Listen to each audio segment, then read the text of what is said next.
Selamat malam. Assalamualaikum warahmatullahi wabarakatuh. Berjumpa lagi bersama saya Wong Ganteng Sak Donya. Mohon untuk tidak disebutkan nama dan identitas karena percakapan kita kali ini akan naik ke dalam konten YouTube saya. Bagaimana Mbak E? Mas, rencananya tuh tahun depan tuh 2024 saya finish kontrak ya nggak? Kok walem ya Mbak?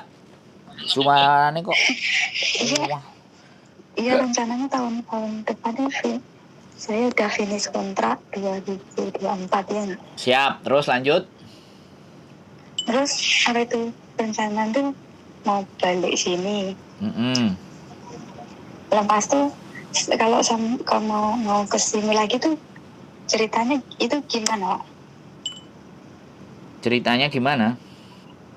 Mau masuk PT lagi apa enggak? Ya, sekarang gini Mbak. 3-4 bulan di rumah, ya kan? Iya, Otomatis kan kalau sampai pulang di Indonesia artinya masalahnya gini loh, masalahnya gini Pak, saya ini kan mau nikah, mau coba ibu baru, jadi saya di rumah 3 bulan 4 bulan gitu, nanti mau kesini lagi gitu loh. Mau nikah Mbak, nikah gak usah balik Mbak. Hah? Kalau mau nikah udah gak usah balik ke Hongkong lagi. Tapi di rumah gak enak loh, kan aku ada anak 1. Duh Mbak, kalau sampean menikah, sampean mau tinggal lagi ke Hongkong itu terus buat apa menikah? Mak, terus akhirnya ditinggal nih. Piye? Kan cari modal dulu dong Pak. Bayos, lah kebelet ya, jadi dinikah dhisik terus ditinggal golek modal. Walah ya. Iya. Oke. Saya mau cerita, mau ngomong, tapi jangan sampean potong ya. Oke. Nanti takutnya saya ngomong sampean potong lagi. Jadi gini. Sampean kalau pulang ke Indonesia dan 3-4 bulan, kan tidak banyak tuh majikan yang mau nunggu sampai sedemikian lamanya gitu loh. Bisa dipahami nggak sampean? Satu. Jadi otomatis kalau sampean pulang ke Indonesia, nah setelah 2-3 bulan sampai di Indonesia, otomatis sampean akan proses lagi. Lah kalau proses lagi tanda tangannya posisi sampean di Indonesia itu pastinya masuk PT. Oh, oke. Jadi kalau masuk PT pasti akan dikenakan juga potongan jatuhnya. Gitu. Tapi kalau sampean misalnya nggak sampai 3-4 bulan misalnya pulang ya hanya sekedar menikah kemudian tapi cari majikan dulu ya kan, tergantung nanti agent sama majikannya. Kalau majikannya mau otomatis sampai finish itu kan proses pasti nunggu kan ya kan. Nah pada saat nunggu kan ada yang cepat ada yang lambat ya kan. Jadi bisa jadi ada majikan yang mau atau agent yang mau sampean. Cuman kadang-kadang kalau majikan sudah ngasih duit terus sampean posisinya keluar dan di Indonesia itu takutnya nggak balik. Bisa dipahami nggak? Di situ agent nggak mau beresiko biasanya. Kalau memproses yang kayak gitu rata-rata dia nggak mau gitu. Kadang-kadang anak-anak ada yang sistemnya adalah visa turun baru pulang Indonesia. Tapi pulang Indonesia itu kan banyak kemungkinan, ya kan? Setelah banyak kemungkinan kan kemungkinannya pasti ada yang nggak balik juga kan kayak gitu. Kalau nggak balik, otomatis kan agent harus mengganti anak lagi, kerugian lagi. Makanya tidak semua agent atau tidak semua majikan itu juga mau kalau menggunakan proses seperti sampean itu. Begitu ceritanya. Oke. Wes, ada lagi yang mau sampean tanya? Enggak, kalau kita itu prosesnya berarti lama nih nunggu di rumah kalau sampai mau balik ke. Jadi gini, saya cerita lagi ya. Kalau sampean berhitung lama atau tidaknya, proses imigrasi Hongkong itu kalau normal 6 minggu. 6 minggu dah. Visa masuk ke imigrasi itu 6 minggu dari pertama apply masuk ya. Tapi untuk dari PT ke agensi Hongkong ke KJRI itu 1 minggu. Taruhlah 1 minggu. Paling lama 2 minggu. Nah, balik lagi ke agensi. Nah, dari agensi masuk ke imigrasi itu 6 minggu. 6 minggu tambah 2 minggu 8 bulan. Kalau 8 bulan berapa? 2 bulan 8 minggu. 8 minggu kan berarti 2 bulan setengah. Oh, oke. Nah, Jadi, itu maksimal. Itu kalau paling cepat. Saya bilangnya bisa seperti itu, Mbak. Karena saya berhitungnya adalah berdasarkan kerjanya imigrasi, standarnya 6 minggu. Jadi seperti itu, Mbak. Jadi nunggunya segitu. Jadi saya nggak bisa bicara, tapi ada juga yang kadang-kadang saya aja 1 bulan keluar, Mas. Nah, berarti itu kan ada faktor eh, mempercepat atau majikannya pengen dapat cepetan sehingga nulis ke imigrasi untuk segera menurunkan visanya, kan begitu. Yang iya kayak kadang-kadang. dulu pertama datang sini tuh 2 minggu udah sampai dong. Nah, berarti kan sampean rezekinya oke, majikannya mengusahakan dan agennya menerima ngirimin surat ke imigrasi bahwa majikan ini cepet pingin butuh anak ini, segera tolong turunkan visa, itu bisa. Makanya sampean sudah merasakan sendiri, ya kan. Jadi itu saya bicara kalau proses normal, tidak ada halangan, tidak ada persoalan. Belum lagi nyangkut kasus karena setiap individu itu kan beda-beda toh, Mbak. Bener nggak bisa disamain. Halo? Iya, nggak bisa. Iya. Majikannya beda, CC-nya juga beda, otomatis kan ya imigrasi juga ngeluarinnya kita nggak bisa pastikan. Tapi kalau waktu kerja, berdasarkan waktu kerja itu pengalaman, kita bicaranya ya rata-rata waktu yang dibutuhkan, begitu ceritanya. Kalau jadi omongan saya ini nggak 100% pure. Nah, ada yang sampean tadi ngomong, "Loh, saya 3 minggu kelar." Nah, kan? Iya kan? Bisa dipatahkan, Mas Ian. Iya. Begitu. Tapi garis besarnya yang Nasib. terjadi begitu. Gimana? Ya kan nasib-nasiban kita ya nggak, nasibnya bagus ya cepat, lebih kalau nasibnya nggak kurang bagus ya agak lama ya. lebih mudahnya kalau ngomong begitu karena sesuatu yang nggak kita bisa tebak itu kita bilangnya nasib. Jadinya kayak gitu. Nah, terus kalau proses dari Indonesia, kalau sampai ke saya, ya gampang. Tinggal foto KTP Indonesia sama foto KTP Hongkong dikirim ke saya by WA. Nanti pihak PT yang akan nelfon sampean, yang akan ngatur sampean, bagaimana. Nah, kita ada 2, ada di Jombang dan ada di Bekasi, Jakarta. Tinggal nanti mau pilih yang mana, seperti itu aja, simple. Gimana? Yang satu di mana? Satu Bekasi, satu di Jombang. Jombang. Iya, Jombang, Jawa Timur. Jombang, oh ya, rumah saya Jawa Timur loh. Saya kan orang Jombang. Oh, orang Jombang. Iya. Aku orang Tulung Agung. Oh, Reco Pendung ya? Ngunut, Brem, iya, pabrik Brem. Sumber Gempol. Hah? Sumber Gempol. Oh, Sumber Gempol, dekat stasiun berarti. Agak jauh sih dari stasiun, agak ke sana sedikit. Kan ada stasiun Sumber Gempol. Iya, Sumber Gempol Mulosari. Iya, gede berarti ya. Nggak ada masalah lah, Mbak, intinya. Nggak ada masalah, nanti ya udahlah kalau udah balik nanti baru. Yang penting sampean jelas kan? Dari rumah nggak apa-apa. Sampean kan yang penting jelas infonya. Kan dekat aja, nggak usah jauh, iya nggak? Iya, gak jelas, bisa ngatur langkah, bisa memprediksi, dan selalu nonton konten saya kan? Selalu ya nontonnya Miss Dini, Kak Sandro, saya selalu nonton loh. Saya selalu mengikuti di TikTok, di Facebook semua ngikutin loh. Iya, TikTok kan sebentar, kalau YouTube kan kadang-kadang panjang. Pokoknya terima kasih. Panjang. Apalagi yang sekarang kasus garangan itu, saya selalu nonton terus loh. Kok yang garangan? Yang dipelajari itu yang materi yang penting gitu loh, yang pengetahuan yang bagus gitu. Pengetahuan maksudnya buat pengalaman kita semua. Siap. Oke. Kan banyak gini loh, Pak Sandri, banyak itu anak-anak kemarin yang curhat ke saya gitu kan. Dia bilang nyawa dia dipinjamkan kawan dia ya enggak? Paspornya nyawanya dipinjamkan dia, pasti dipinjamkan ke tahu sendiri kan genggernya. Ya itu. Lepas itu yang kawannya nggak tanggung jawab.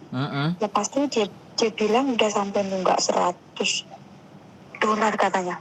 Lepas dia tanya saya, gimana ya cara saya bayarnya, apa saya nggak tahu kalau ini nggak dibayar. Pasti bilang gitu.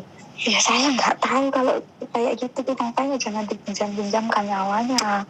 Kalau sendiri kamu repot sendiri. Katanya keluarganya di rumah dikejar-kejar loh. Iya pasti, debt collectornya ada di Indonesia. Oh, di Indonesia juga ada ya? Ada lah, kan paspornya, data di paspor itu kan ada alamatnya. Ya, makanya dia bingung banget. Kalau Iya. ya saya nggak tahu, makanya lain kali tuh buat pengalaman jangan dipinjam-pinjamkan. Kalau gitu rugi diri sendiri ya nggak? Rugi diri sendiri ya. Betul ya.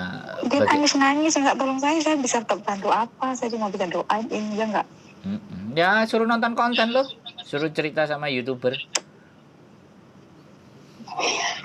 Iya, ada. Iya. Gitu ceritanya. Jadi ya pengetahuan untuk proses sampean sudah aman kan? Iya Pak Sandro. Cuma nanti kalau udah sampai nanti saya disiapkan dulu. Disiapkan dulu pernikahannya. Kan sampean mau dapat manuk kan? Wis lah kebelet Kak. Iya, enggak apa-apa. Ya wis. Manuk baru. Iya, betul. Berarti sampean bisa ngomong Jawa nggak, Pak? Saya Loh, saya ngomongnya Amerika. Saged, Mbak, saged. Ngenikan kromo halus nggih saged, sekedhik-sekedhik. Rumah Dek iki asline udah ditinggal, tapi kan aku pengen mencoba pengalaman baru, pengen golek modal dhisik ngono lho, Pak Sandu. Siap. Wis. Ya apapun itu kan pilihan sampean, itu jalannya sampean. Saya cuman kalau boleh berpesan ya kalau memang menikah sebaiknya ya sudah mengabdi dulu sama suami seperti apa bagaimana gitu. Pripun? Saya dulu kan pernah di Malaysia 4 tahun, di Singapura 3 tahun, di Hong Kong sini hampir 5 tahun lah. Jadi jarang di rumah. Nah, ya makanya sekarang kalau sudah ada manuknya ya dijaga. Jadi ya biar manuknya yang cari uang, sampean duduk di rumah, ya kan? Kalau memang sampean sudah. Tapi biasa cari duit itu susah. Kenapa? Biasanya cari duit sendiri tuh kayak ngajin uang lanang kayak nggak enak loh, Sanggo. Iya, Mbak. Kan biasa duit dari umur 17 tahun aku bisa kerja. Iya. 16 tahun tamat SMP lah. Iya, saya ngerti. Tapi ini persoalannya, sampean sudah punya anak satu kan? Saya punya. Sampean janda kan? Sampean janda kan? Satu. Iya, sampean janda kan? Nah, janda anak satu itu jos. Jadi maksud saya gini, sampean kan sudah gagal berumah tangga 1 kali kan? Iya, gara-gara saya pergi Singapura. Nah, kan itu sudah gagal, itu bagian dari pembelajaran. Kalau sampean tetap idealis, ya kan? Sampean tetap pingin berprinsip, ya kan? Karena sekali lagi orang yang terdidik atau tercetak di luar negeri itu pasti prinsipnya terlalu kuat. Karena dia mampu dan bisa berusaha sendiri. Maka dari itu, tergantung Pak. Burung saya yang satu lagi ini kerjanya di Malaysia lah. Aku kan suruh di rumah dewi ya nggak penak kok. Nah, karena siji lunga ya sudah lah. Wis nang omah bareng-bareng kan enggak masalah ngono Pak Sandro. Ya sudah. Tinggal eneh. Ya sudah, ya kan. Intinya kan semuanya pada pergi ambil jalannya sendiri-sendiri, mau menikah, mau hoho-hihe, ngecas, habis itu terus minggir dewe-dewe, golek-golek dewe, nutukno sampai sak marine kan maunya kan kayak gitu toh. Ya sudah monggo. Tapi ya satu hal kalau sekali lagi. Lebih tahun enggak dicas Pak. Iya Mbak, iya, it's okay. Jadi sekali lagi saya cuman boleh berpesan kalau memang mau berumah tangga ya kembali lagi itu pilihan hidup sampean. Tapi saya cuman berpikir ya nek wis berumah tangga ya jangan sekali lagi nanti jangan pisah-pisah. Kalau nek wis marindang diselesaikan semuanya diselesaikan dan tunggu di rumah dan cari rezeki berdua. Saya rasa sih seperti itu idealnya. Tapi nek sampean bojone cek rono golek, sijine rono yang golek ya sudah. Enggak apa-apa itu pilihan. Nek menurut aku kalau suaminya mau golek biarkan suaminya golek yang berangkat ke Malaysia sampai nunggu di rumah juga enggak apa-apa. Sesekalipun kalau sampean pengen ketemu suaminya, sampean kan bisa terbang ke Malaysia gitu loh. Ada satu yang posisinya longgar gitu. Emang bisa iso golek di Malaysia nih? Nggak usah golek nang Malaysia. Sampean terbang ke Malaysia ya kalau cuman sekedar ketemu sama bojo ngecas ya wes, habis 2-3 hari nanti pulang lagi kan nggak ada masalah. Malaysia kan nggak terlalu jauh gitu loh Mbak daripada Hong Kong, dan sampean kan sudah ke 17 tahun ke luar negeri ya, sesekali ya kan sampean sudah di rumah nerima gaji dari suaminya, terus nelpon suaminya gantian, merasakan sebagai ibu rumah tangga yang menunggu suaminya pulang kerja atau nanti disusul ke Malaysia, dalam artian cuman liburan terus nanti balik lagi, kan nggak terlalu jauh kalau Malaysia Mbak, gitu loh maksud saya. di di dipenakno awake gitu loh Mbak. Iya, tuh loh, tegang numpak pesawat terbang kok Ya, berdoa. anjene rodok ngeyel sampean anjene wonge ya sudah lah nggak apa-apa. Kalau musuh wong ngeyel kan angel toh Mbak, bener nggak? Iya. Iya, nggak apa-apa.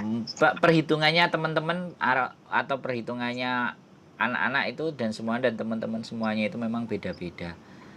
Jadi nggak apa-apa ya wis, nek ingin mengambil jalan satu ke sana terus nanti udah selesai baru balik bareng-bareng monggo.